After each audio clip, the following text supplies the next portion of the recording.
Hello, my name is Tatiana Boyadjeva. I'm landscape architect and I'm the president of Bulgarian Association of Ornamental Plants Producer.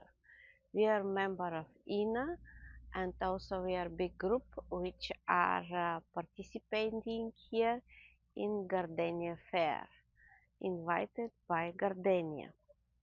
This is our first visit in Poland. We know some Polish producers from some other possibilities, but to see together such nice and beautiful plants, it's always amazing. We found new contacts, new partners, and we did also some kind of pre-orders because very good production, especially in grafted conifers, in grafted trees, which we found in the fair was very good for us.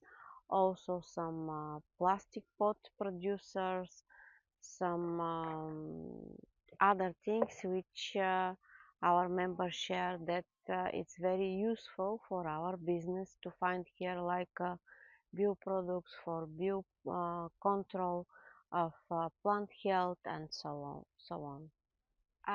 Basically, we can see the similarities because the climate is almost same, not big differences. We visit good organized garden center, nurseries, but I think that you are a step ahead because we don't have such kind of fair. To see how this is organized is very useful also and very proper for our common work.